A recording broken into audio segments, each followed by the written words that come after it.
Quais são as pautas relevantes da sociedade civil para a Conferência da Convenção Quadro das Nações Unidas sobre Mudanças Climáticas COP30, que acontece em Belém, Pará, na Amazônia Brasileira, entre 10 e 21 de novembro de 2025, que deverá reunir a diplomacia de cerca de 200 nações? Esta agenda será discutida na Cúpula dos Povos rumo à COP30, que acontecerá também na capital paraense no mesmo mês, do dia 12 a 16. O evento já reúne mais de 700 organizações não governamentais, movimentos populares, redes sociais e socioambientais, que têm se articulado desde agosto de 2023. O mote da justiça climática converge a maior parte das prioridades, com o propósito de expor as convergências entre organizações e movimentos de mulheres, sindicais, indígenas, agricultores e agricultoras familiares e camponeses, quilombolas, de povos e comunidades tradicionais, de povos tradicionais de matriz africana, negras e negros, juventudes, interreligiosos, ambientalistas, trabalhadores e trabalhadoras, medialivristas, culturais, estudantes, de favelas e periferias, LGBTQIAPN+, de pessoas com deficiência, de direitos humanos, de defesa da infância, adolescência e intergeracional, das cidades, do campo, das florestas e das águas, entre outros. Nossa entrevistada no episódio 4 da série 15 Caminhos da COP30 no Brasil, a temperatura de nosso termômetro da emergência climática, e do episódio 13 da série 8 Justiça Climática, uma prioridade no século XXI, do programa Eu, Nós e Nosso Meio Ambiente Abdoc, é Vera Paoloni, jornalista e bancária que é presidente da Central Única dos Trabalhadores do Pará e integra a organização da Cúpula dos Povos para a COP30. Ativista, desenvolve ações voltadas ao socioambientalismo e direitos humanos. Vera, obrigada pela participação no programa Eu, Nós e o Nosso Meio Ambiente Abdoc, nesse programa, nessa série que trata da COP30, da Conferência do Clima, que ocorre em Belém em novembro, e também da Cúpula dos Povos, que ocorre no mesmo mês, em novembro.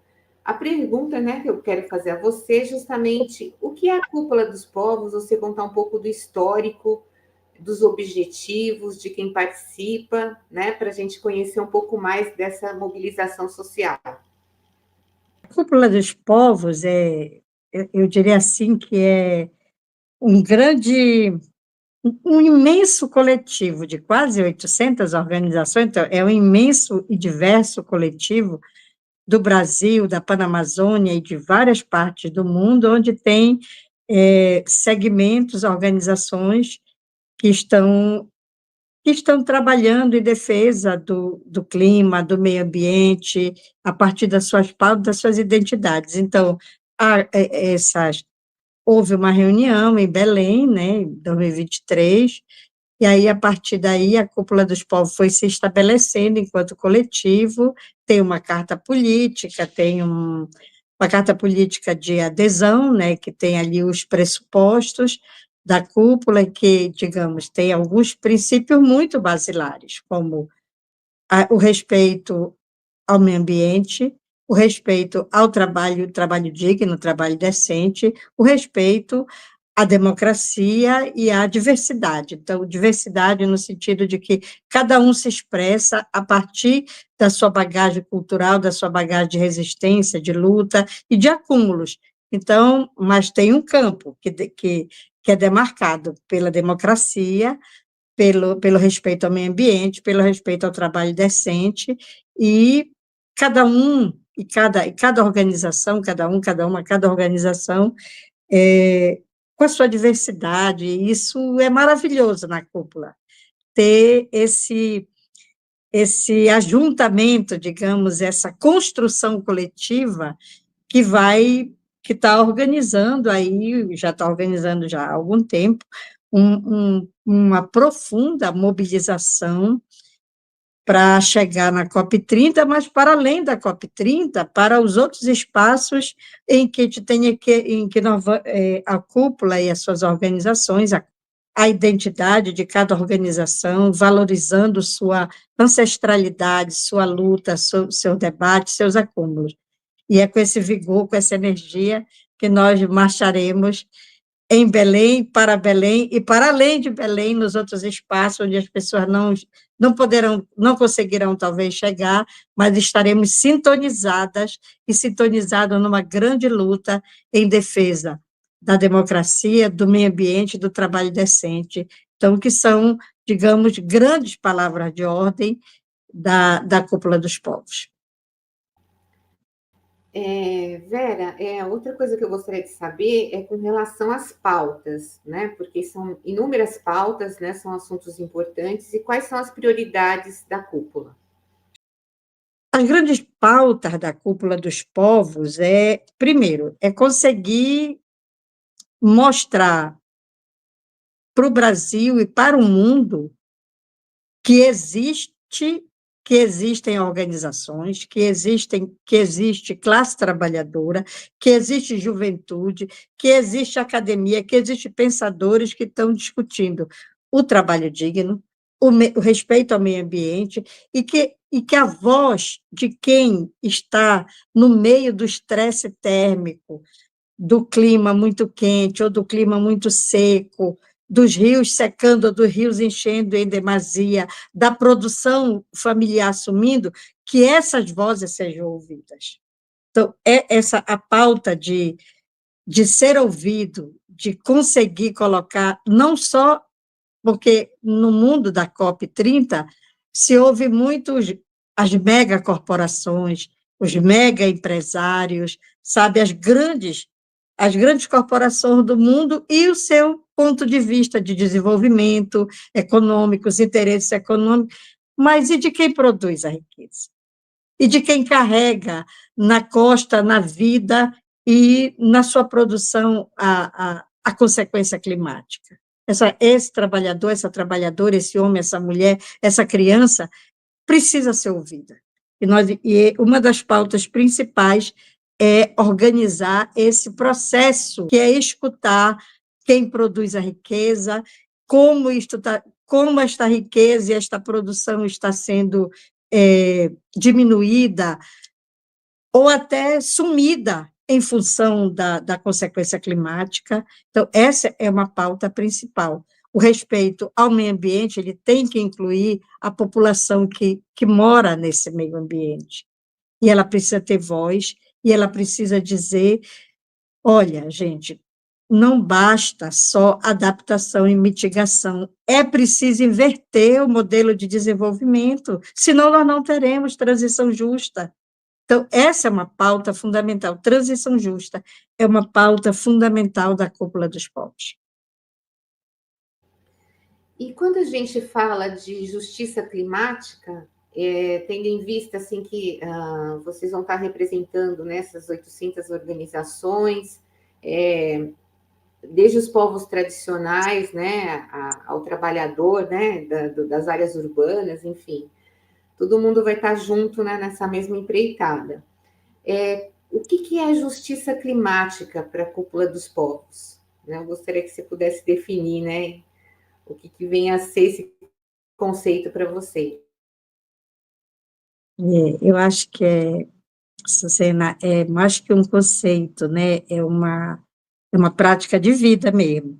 Justiça climática, e esse nome tá muito bonitinho, né? Virou assim, muita gente fala em justiça climática e tal, mas para nós, justiça climática não se trata apenas de compensar os danos ambientais que, digamos, recaem muito nas populações mais vulneráveis, recai muito naquele trabalhador, naquela trabalhadora que está trabalhando ao ar livre, sabe, por exemplo, capinando a sua roça, cuidando ali da sua pesca e tal, mas ele está trabalhando ao ar livre, ele sente o impacto direto do estresse climático, do excesso, hora de chuva, hora de seca, hora de calor. Então, justiça climática significa, principalmente, ter a soberania dos povos acima do interesse das grandes corporações, sabe?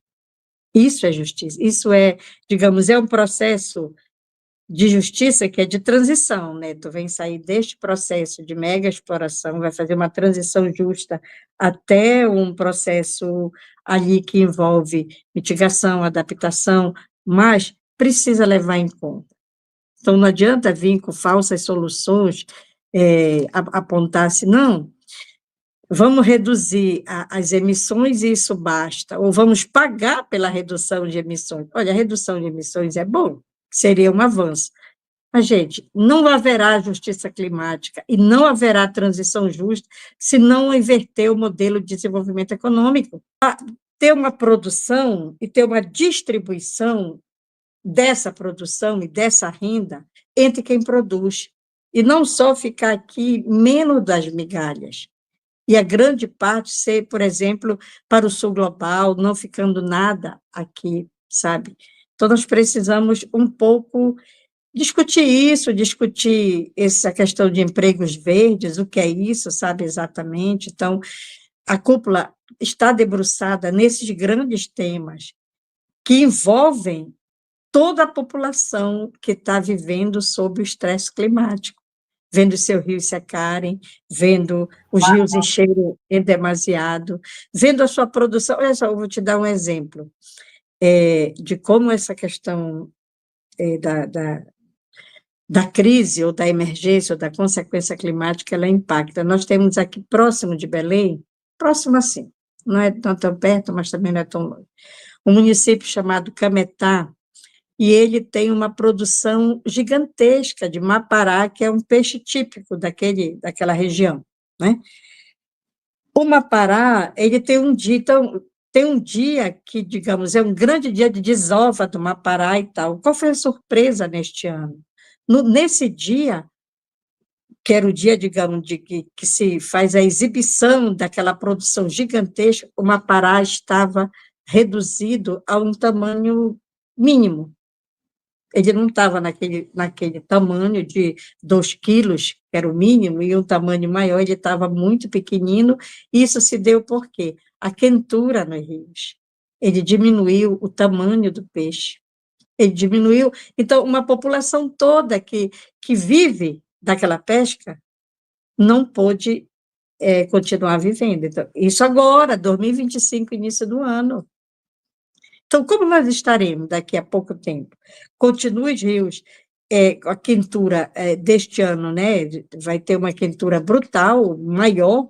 Nós estamos com um calor extremo em várias partes do planeta, então nós temos sentido muito aqui esse estresse climático e tem uma consequência real. O cacau sumiu e de várias a produção de cacau caiu estupidamente, caiu brutalmente, então, são impactos reais. Ou modifica, então, adianta só reduzir a emissão, ela é um passo, mas é um passo muito minúsculo diante do tamanho do problema. Ou inverte o modelo de desenvolvimento, passa a ter um desenvolvimento local, um desenvolvimento que olhe as pessoas e o meio ambiente, que não tenha devastação da floresta, sabe, que não tenha, que se mantenha a floresta em pé. Então, tem uma série de medidas que a cúpula debate, que a cúpula discute, que os movimentos, cada um com a sua realidade, a sua identidade, discute isso. Então, eu acho que essas são pautas principais da cúpula neste ano da COP e nas próximas, porque eu também concordo com a segmento do governo federal que diz esta é a COP, e com o próprio presidente da COP, quando diz esta é a COP da implementação. Ou implementa, o planeta todo está em risco, mas no planeta todo nós temos gradações. Então, quem está na base, quem está no sufoco, já sente desde agora e sentirá muito mais à medida que não se inverta esse modelo de desenvolvimento, que não se olhe para o meio ambiente e para as pessoas igualmente. E, Vera, como é que as pessoas vão poder participar da cúpula? E os documentos que forem gerados, como é que vai ser o encaminhamento? Né? Eu gostaria de saber esse processo também, né? Para onde vai, né? Esses documentos. Uma série de documentos, um documento principal, né? lá no site da cúpula, quando faz a carta de adesão, a Cúpula dos Povos tem uma série de documentos e tem os acúmulos, as inserções nesse documento. E a ideia é nós termos esse documento para apresentar, né, aos governos, na cúpula, mas você sabe que na COP, mas a COP ela não é feita para nós vamos fazer um processo de mobilização, estamos trabalhando com um período de 12 a 16 de novembro, de fazer várias incidências, várias mesmo, e dia 15 fazer uma grande marcha, não só em Belém, mas fazer atividades no mundo todo, onde tenha pessoas organizadas em torno desta pauta do meio ambiente, trabalho decente, democracia, então fazer atividades no dia 15 e fazer uma grande marcha, e aí nessa marcha visibilizar todas as propostas nossas, seja para adaptação, seja para mitigação, seja para todos os pontos em relação ao clima e ao trabalho decente, apresentar isso para os governos.